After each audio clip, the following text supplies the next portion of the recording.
देखिए, अगर हम भारत की सबसे विवादित मुद्दों की बात करें तो सबसे अधिक कंट्रोवर्सी रिजर्वेशन आरक्षण को लेके होती है और खासकर चुनावों के दिन में ये कंट्रोवर्सी और भी अधिक बढ़ जाती है क्योंकि अधिकांश राजनेता इसी रिजर्वेशन पे, जातिवाद पे, इसी सब को लेके अपनी राजनीति करती है कि बाबू हम तुम्हारे जाति का है, हमको जिताओ। अगर हम जीत के आ गए तो अपनी ही जाति को इतना आरक्षण देंगे, इतना आरक्षण देंगे कि क्या बताए कितना आरक्षण देंगे, सारा आरक्षण अपने ही जाति में रख लेंगे। अगर आप देखें तो कुछ मुद्दे ऐसे होते हैं जो सिर्फ बड़े बड़े विचारकों के बीच का मामला होता है, लेकिन आरक्षण एक ऐसा विवादित मुद्दा है जो बड़े बड़े विचारकों के बीच तो है ही और वो लोग अच्छे अच्छे विचार समय समय पर देते हैं, लेकिन मुसीबत इसमें तब शुरू होता है जब बिना किसी जानकारी के अपने हिसाब से कुछ लोग इस पर बकैती करना शुरू कर देता है। जैसे कुछ लोगों का मानना है कि आरक्षण जाति के आधार पे ना होके फाइनेंशियल स्टेटस के आधार पे दिया जाना चाहिए। वहीं कुछ लोगों का मानना है कि अगर गलती हमारे पूर्वज किए हैं तो उसका सजा हमें क्यों दिया जा रहा है। अगर हम मोटे तौर पर कहें तो यही होगा कि जिसे आरक्षण मिल रहा है वह इसके सपोर्ट में बात कर रहा है और जिसे नहीं मिल रहा वह इसके अगेंस्ट में बातें कर रहा है। और इसी कारण से ये जो है आरक्षण इतना विवादित मुद्दा है। आप पिछले ही महीने अगस्त में देख लीजिए कि क्या हुआ था जब सुप्रीम कोर्ट ने SC/ST के अंदर सब क्लासिफिकेशन पर जजमेंट दी थी तो देश बंद तक का आह्वान दिया गया, सीधे सीधे सरकार को धमकी दिया जाने लगा। हम इनको भूलेंगे नहीं और समय बदलने पे हम सूद समेत इनसे हिसाब करेंगे। तो क्या उस सरकार को भी नहीं हम लोग छोड़ेंगे और अधिकारियों को भी हम लोग किसी भी कीमत पे नहीं छोड़ेंगे। आप देखिए कि जब पहली बार OBC को रिजर्वेशन में शामिल किया गया था और पहली बार उन्हें BP सिंह सरकार द्वारा आरक्षण दिया गया, जॉब में, शिक्षा में आरक्षण दिया गया, तब जो इसके अगेंस्ट में जो छात्र थे उन्होंने देश का एक बड़ा स्टूडेंट प्रोटेस्ट खड़ा कर दिया था।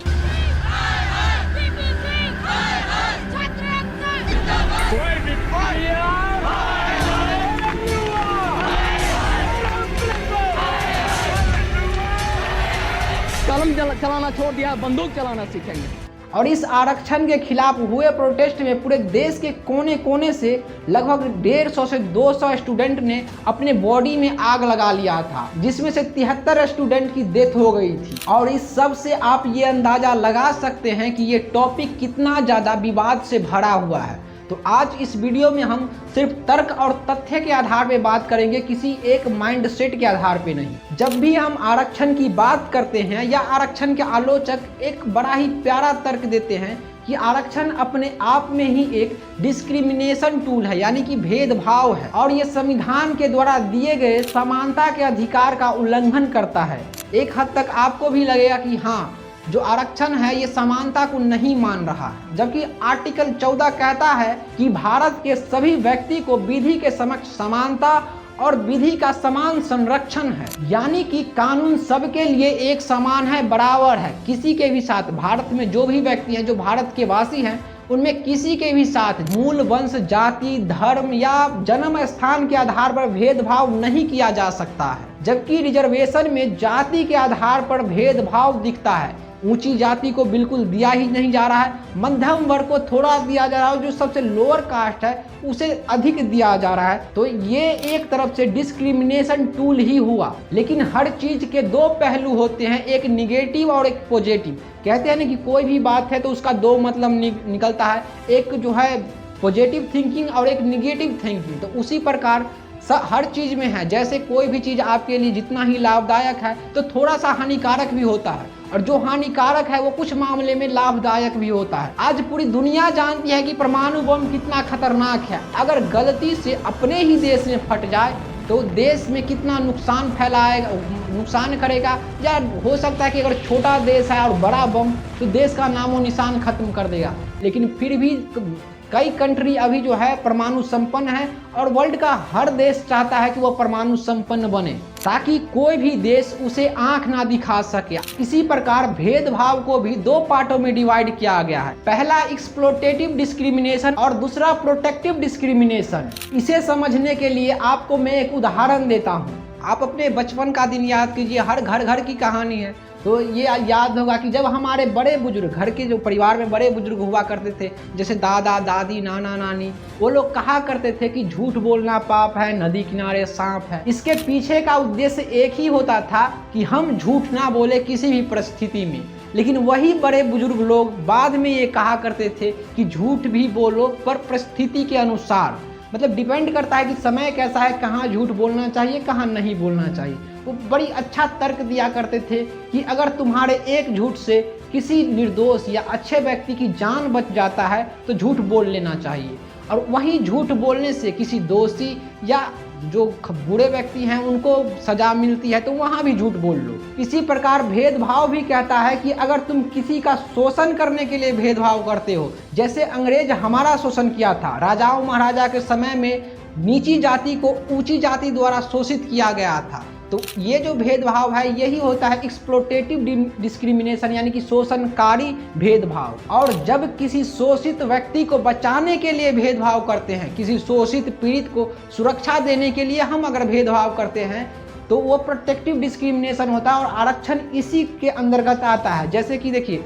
गीता में भी कहा गया है कि अगर छल का आश्रय धर्म हो तो वो छल भी धर्म ही होता है। आप देखिए कि कर्ण को भी लगभग छल से मारा गया, भीष्म पितामह को भी छल से ही मारा गया, और गुरु द्रोण उनको भी एक तरह से छल से ही मारा गया। तो अगर आप धर्म के लिए छल कर रहे हैं तो वो उचित है। तो उसी प्रकार आरक्षण में हम किसी शोषित, पीड़ित और सदियों हजारों सालों से वंचित जो कास्ट है उसे हम मतलब बचाने का, सुरक्षा देने का काम कर रहे हैं, तो वो जो भेदभाव है वो उचित है। अगर आप देखें तो अभी हमारे देश में कास्ट का सिस्टम है, जाति व्यवस्था, लेकिन इससे पहले जाति का व्यवस्था नहीं था, इसे वर्ण व्यवस्था के रूप में बनाया गया था, जिसमें, और इसे ऐसा नहीं है कि जाति के आधार पर बनाया गया था, ये काम के हिसाब से रखा गया था वर्ण व्यवस्था, जिसमें सबसे ऊपर ब्राह्मण को रखा गया और फिर उसके नीचे क्षत्रिय को रखा गया और फिर उसके नीचे वैश्य को रखा गया और सबसे नीचे जो है क्षुद्र समाज को रखा गया। और इसका जो है किसी जाति या धर्म के आधार पर बंटवारा नहीं किया गया था। इसे उस समय के काम के हिसाब से, जो व्यक्ति जिस हिसाब का काम करता था उसी हिसाब से बांटा गया था, जिसमें एजुकेशन ब्राह्मण को सौंपा गया, यानी कि पढ़ना और पढ़ाना सिर्फ ब्राह्मण ही कर सकते थे, और राजपाट, रक्षा, इस सब की जिम्मेवारी क्षत्रियों को सौंपा गया, और वैश्य को सिर्फ व्यापार से मतलब था, और शूद्र समाज एक तरह से इन तीनों का, ब्राह्मण, क्षत्रिय और जो वैश्य थे, इन तीनों का सेवक के रूप में। उस समय शूद्र समाज को ये मालूम नहीं था कि शिक्षा ही जीवन का आधार है, जिसके पास शिक्षा होगा वही राज करेगा, और आगे चल के ठीक ऐसा ही हुआ।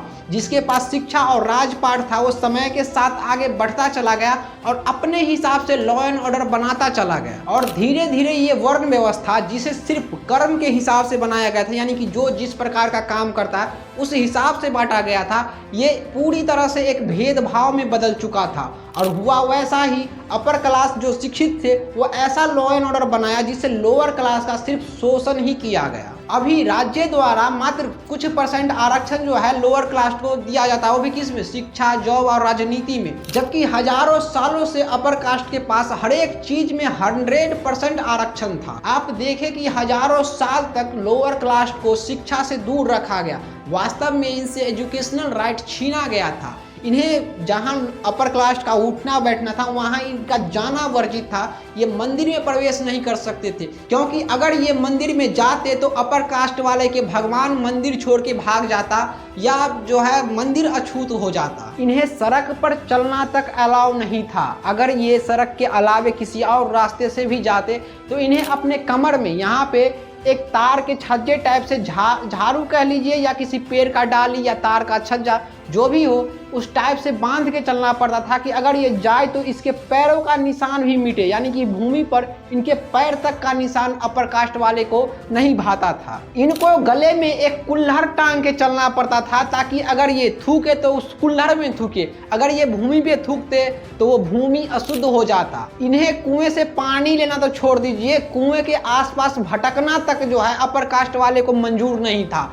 और कहीं कहीं पे जो नीची जाति की महिलाएं हैं उन्हें अपने घुटने से नीचे जो है वस्त्र पहनना अलाउ नहीं था, और कहीं पे कमर से ऊपर। जब भी हम लोअर कास्ट की बात करते हैं तो बाबा साहब अम्बेडकर का नाम ध्यान में सबसे पहले आता है। आप उनको ही देख लीजिए, जब वो स्कूल जाया करते थे तो उन्हें क्लास से बाहर बैठाया जाता था और बोरा या दरी जो भी हो बैठने का सामान अपने घर से ले जाना पड़ता था और उन्हें स्कूल की किसी भी चीज़ को छूना तक अलाउ नहीं था। पानी भी प्यून उसे दूर से दिया करता था।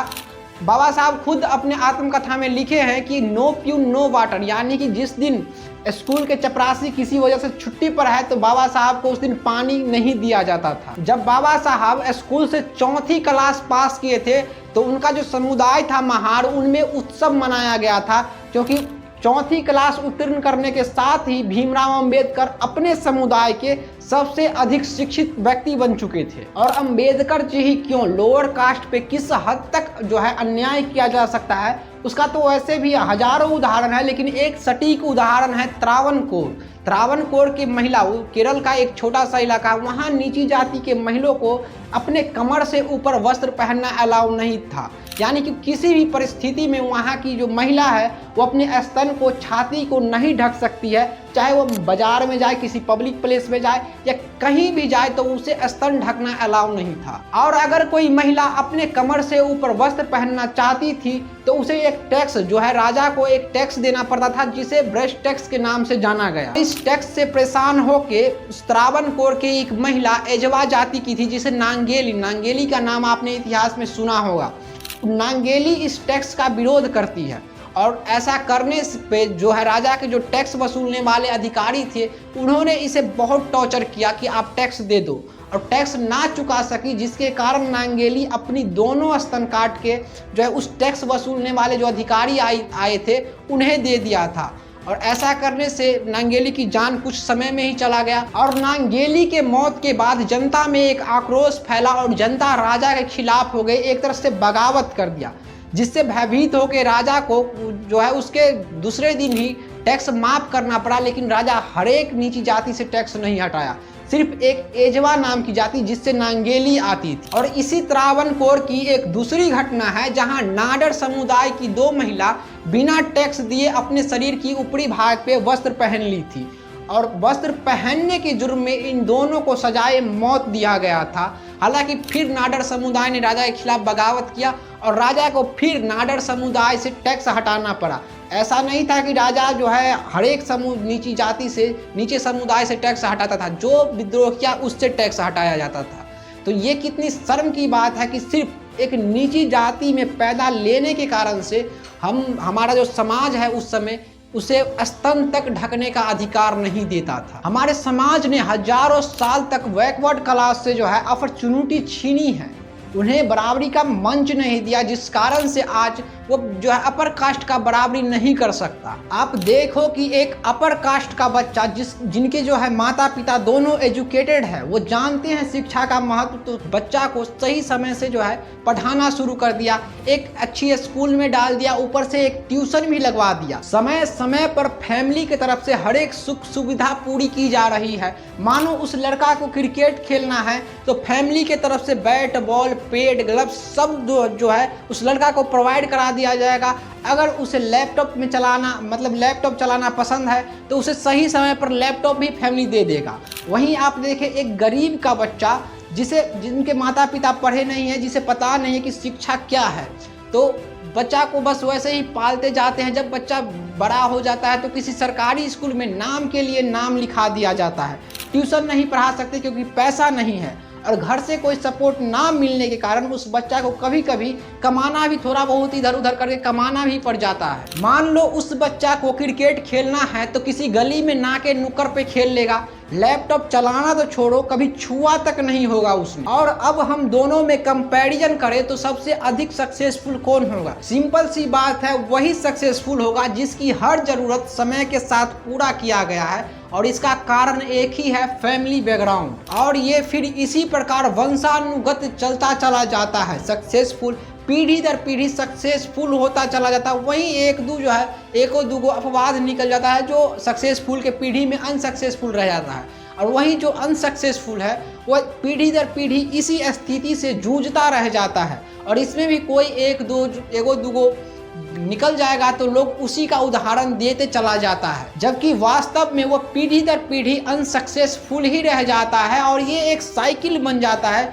और जिसे हम गरीबी का दुष्चक्र कहते हैं। इसीलिए आप किस जाति में जन्म लेते हैं ये महत्वपूर्ण नहीं है, आपका फैमिली बैकग्राउंड कैसा है, आपके आसपास का माहौल कैसा है, वातावरण कैसा है, ये ज़्यादा प्रभाव डालता है। और जन्म के आधार पर ही भेदभाव जो है इतिहास में किया गया था। हालांकि ऐसा नहीं है कि इस भेदभाव को जो है हमारा वर्तमान जो समाज है वो ठुकरा रहा है कि इतिहास में ऐसा नहीं हुआ है, बढ़ा चढ़ा के लिखा गया, दिखाया गया है। वो कह रहे हैं कि ऐसा हुआ है और हुआ होगा, लेकिन हमने नहीं किया। जो भेदभाव है हमने नहीं किया, किसी के साथ शोषण ज्यादती हमने नहीं की। जो भी किया गया है हमारे पुरखों द्वारा किया गया, दादा परदादा द्वारा किया गया। तो कोई दूसरा जो है गलती किया, उसका सजा हमें क्यों दिया जा रहा है? देखिए, मैंने पहले भी कहा कि हर एक चीज के दो पहलू होते हैं, तो उसी प्रकार कानून में भी है एक सिविल और एक क्रिमिनल। क्रिमिनल एक्ट कहता है कि अगर किसी ने क्रिमिनल जो है क्राइम किया है तो आप किसी दूसरे को सजा नहीं सुना सकते। अगर किसी का दादा परदादा बाप भाई किसी ने